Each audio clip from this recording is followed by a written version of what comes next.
Hello, I'm Mike Richardson from Whitetail Fly Tying, and this morning I'd like to demonstrate how to load our Whitetail Zonker cutter, which is a companion to our Whitetail Zonker jig. Primarily, we're just going to talk right now about the cutter and how to put the cutter together to change the blades. First of all, it's best to go ahead. Here's our cutters. The cutter is very simple. It's made from aluminum and nylon inserts. These inserts are measured at specific sizes. For example, this one is set up for 1/4 inch cuts or 1/4 inch zonkers or 1/4 inch cross cuts. You can change this to any width you want from 1/8 inch up to 1/2 inch strips by simply moving your nylon inserts around according to what you're trying to cut. This happens to be an 1/8 inch and this is a 1/2 inch. You notice I have 1/2 inch on the outside. Well, I just use that because you don't have to. You could use a 1/4 inch on the outside if you were using these 1/2 inch to cut a 1/2 inch strip. So it's initially moving around. Actually, you could use the 1/8 inch at that point. All this is just to stabilize the cutter. The cutter is built to be able to use at an angle that allows these blades to cut cleanly through the hide. Here's, for example, this happens to be an 1/8 inch zonker cut with this same instrument, and this is on a rabbit skin. This happens to be a 1/4 inch rabbit zonker. You can use any kind of animal. You can use skunk, you can use badger, you can use just about anything, mink, and make your own squirrels. You can make your own zonkers. The motivation for this was that we have had a lot of customers in the shop that wanted to be able to cut their own zonkers. This might not be interesting to every tyer, because there are a lot of zonkers out there on the marketplace. We carry a lot of them, most all of them. But this is for those that want to make a few on their own, or they want a wider zonker, because generally you can only buy 1/4 inch, which most companies call Magnum, and 1/8 inch in crosscuts or zonkers. Remember, zonkers are the hair runs. They're cut along the lay of the hair, whereas a cross cut is done across the hair. So and obviously they're used for two different processes in fly tying. But let's go ahead and put one of these together. I suggest here's your cutter after it's put together, and that's what we're going to do. And the way I design this is you would only have to load take it apart. You don't have to completely take it apart. You would only load from one side or the other. If you're right-handed, you can load it from the right-hand side. If you're left-handed, you could load it from the left-hand side. It doesn't make any difference. But since I'm right-handed, I'm going to load it from my right-hand side. You do not have to take the cutter completely apart to load it or turn the blades. Remember, the blades are nothing more than a simple blade that's used for example, scraping paint scrapers. They're quite sharp. They do a nice job. You can buy these in two different sizes. One's a number 9 and one's a number 10. The difference is a number 9 blade is thinner. The blade part is thinner than a number 10, but either one will work. It doesn't really make any difference, whatever's available to you. The blade has as you know, has two notches on each end and a hole. Well, this fits exactly in the cutter the way it was designed. The back threaded rod slips into the notches. The front threaded rod fits into the hole in the blade. And then this angle is like this in your cut. You can see from the fender, this, I call this a fender, you can call it anything you want. This is a fender. And I tapered it so that you can cut, because it's easier to cut when you're cutting to have it at this angle. And once you start, you'll realize this right off. And then it cuts nice and cleanly and it just slides along the fender. Okay, let's go ahead and load this. How many blades you put in there is up to you. If you only want to cut 3 zonks, you can use just 3 blades. If you want to do 4, put 4 blades. If you want to put 5, do 5 blades. Now, one thing I've discovered since I made this is that when you're doing small pieces of hair, it's best to cut with fewer blades. That is, like, here is 3. It seems to be easier to manage, even in the Zonker cutter, which we'll talk about later on. But you can cut as many as you want. That's the long and short of it. But we're going to cut for 4 right now. Here's your blades. You're going to lay them out. And here's a little trick.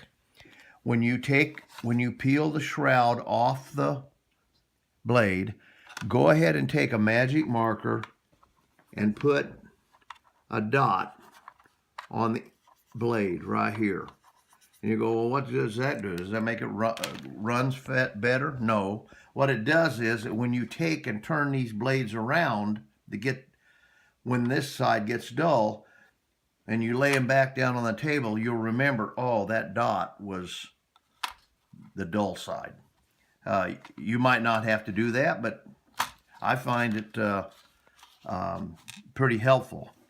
And you can see here, maybe you can see that on the camera, how those dots, you can see them on the front. Well, when you change the blade, turning them around, they'll be on the back side.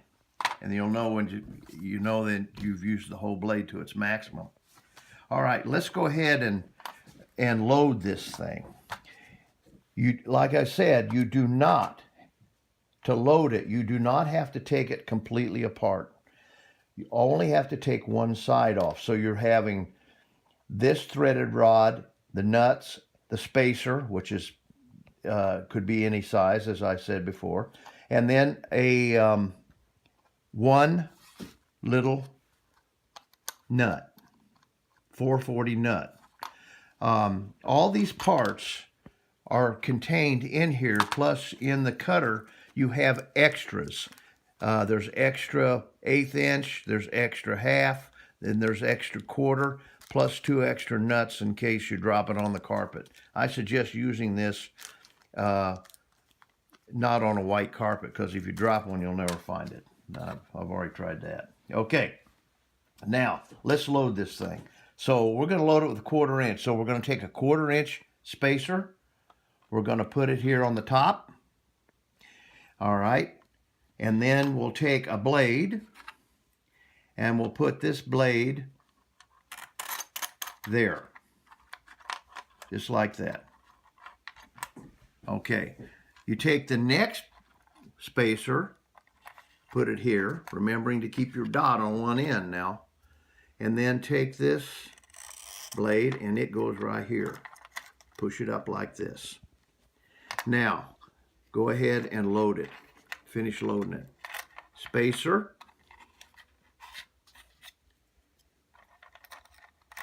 Blade. Spacer.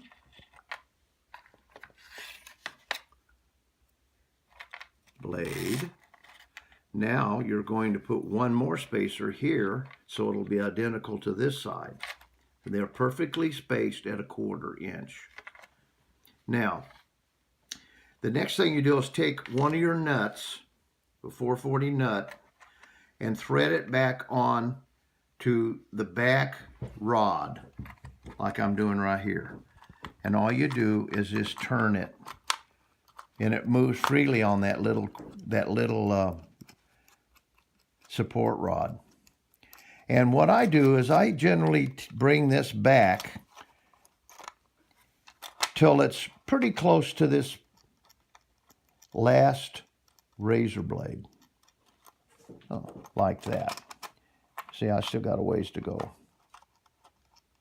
You'll see why in just a moment.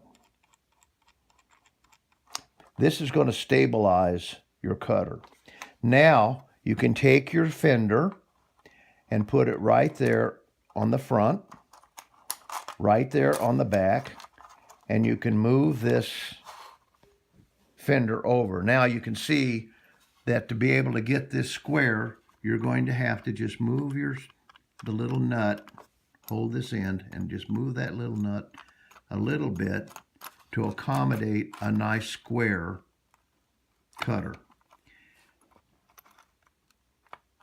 Now, there we go. Okay, we'll line this back up as we go along.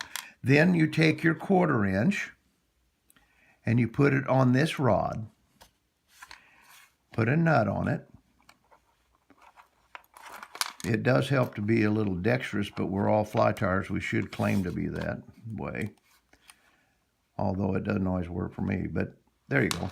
Oop. Like this. Actually, this is the most...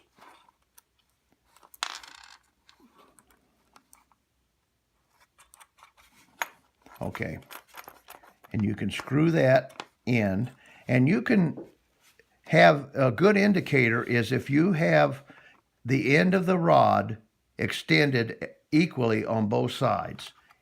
You can still cut with it unequal, but I like to have everything equal.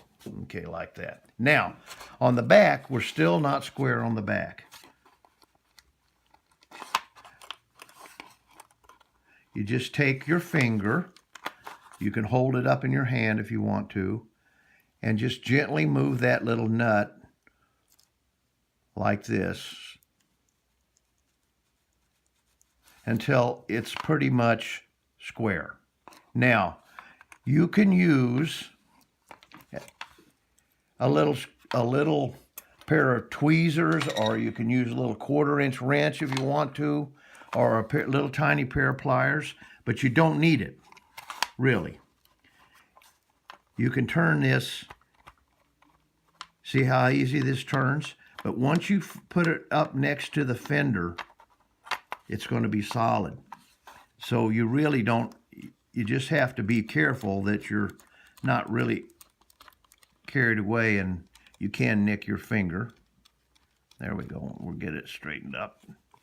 Okay, now put the fender on the back side, the back nut onto the threaded rod,